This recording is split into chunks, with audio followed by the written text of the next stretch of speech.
سلام خیلی خوش اومدین به قسمت 4 مینی دوره رایگانمون. توی قسمت قبل با همدیگه اومدیم یه پرامپت ساخت تصویر با کیفیتی ساختیم. حالا توی این قسمت میخوایم بریم سراغ این که با همدیگه تصویر تولید کنیم. در واقع ما هوش مصنوعی مختلفی داریم که شما میتونید ازشون استفاده کنید. اولیش خود چت جی پی تیه. در واقع چت جی پی تی به صورت رایگان فقط 2 الی 3 تا تصویر در روز برای ما تولید میکنه و اگه بخواید که تصاویر بیشتری باهاش تولید کنید حتما باید اشتراکش رو تهیه بکنید. شما میتونید از میدجرنی استفاده کنید، از دالی استفاده کنید، از نانو بنانای پرو استفاده کنید و انواع مختلف هوش مصنوعی هستن که شما میتونید برای ساخت عکس ازشون استفاده بکنید. ولی ما چون اومدیم و کلا از بیس داریم با چت جی پی تی کار میکنیم، میایم و از خود ساخت تصویر چت جی پی تی استفاده میکنیم. پرامپتی که هوش مصنوعی تبدیلش کرد به زبان انگلیسی برامون رو اینجا پیستش میکنیم. بعد از اینکه پیستش کردیم منتظر میمونیم تا برامون تصویر تولید بشه. بعد از اینکه ما پرامپت رو برای هوش مصنوعی فرستادیم، یه نکته جذابی که وجود داره اومد و خود پرامپتمون رو بهینه سازیش کرد. در واقع پرامپتمون رو اومد یه چند لول سطحش رو برد بالاتر. ببینید چقدر بیشتر شد، چقدر با کیفیت تر شد. با این کار در واقع خروجی که از هوش مصنوعی میگیریم خیلی بیشتر و بهتره. حالا دوباره براش میفرستیم. یه سری توضیحات بهمون داده. بعد اومده یه سری پیشنهادات بهمون داده. اگه میخوای از میدجرنی استفاده کنی بهتره اینو که اینو اضافه کنی و یه سری اینجا خودش اومده یه سری توصیه ها کرده، یه سری پیشنهادات داده که ما میتونیم ازش استفاده کنیم. حالا دوباره پرامپتمون رو مینویسیم و بهش میگیم که عکسو تولید کن.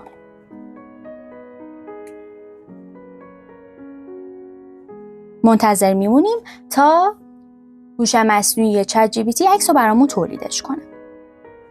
در واقع یه نکته‌ای که وجود داره، شما میتونید پرامپتی که نوشتین رو بعد از اینکه به هوش مصنوعی دادین و عکستون رو ساخت، یه سری جاهاش نیاز به اصلاح داره، یه سری جاهاش رو نیاز دارین که خودتون درستش کنید. شما میتونید بیاید و دوباره با خود هوش مصنوعی این تغییراتی که میخواین روی تصویرتون اعمال بشه رو باهاش اصلاح کنید. بگین این یه سری قسمت‌ها، مثلا این قسمت‌ها رو دلم میخواد اصلاحش کنی، این قسمتش عالی شده، بهترش کن و دوباره بیاین پرامپتتون رو بهینه کنید و این کار باعث میشه که به اون خروجی که میخواین خیلی بهتر برسید.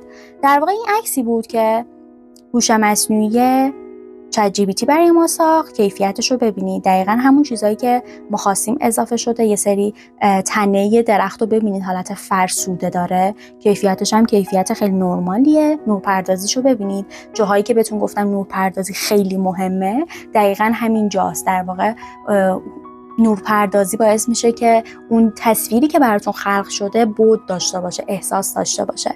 یه سری حاله ها اینجا داره. بعد یه سری قسمت های این گلبرگا رو اومده برامون بلرش کرده که باعث شده که تمرکز اصلی روی سوژه قرار بگیره و این باعث میشه که کیفیت عکساتون بالاتر بره. یا مثلا این یه سری قسمت‌های اینجا رو اومده براتون بلر کرده.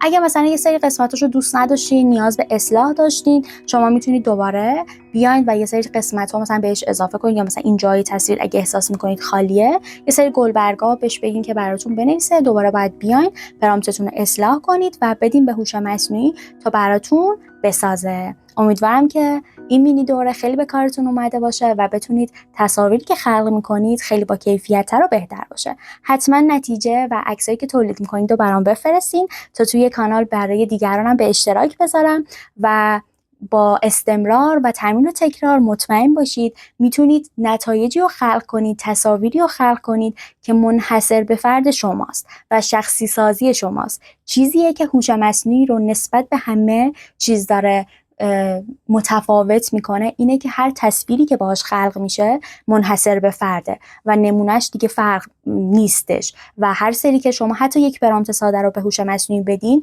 مدام متوجه میشین که این تصویری که خلق شده هر سری با سری بعد متفاوته و این دقیقاً چیزیه که هوش مصنوعی نسبت به همه چیز داره برتر میکنه چرا؟ چون که هر بار تصاویر جدیدی خلق میشه، هر بار یه سری تغییرات وجود داره، حتی اگه پرامپتتون ثابت باشه. این کار رو تکرار کنید تا به اون نتیجه‌ای که میخواین برسید.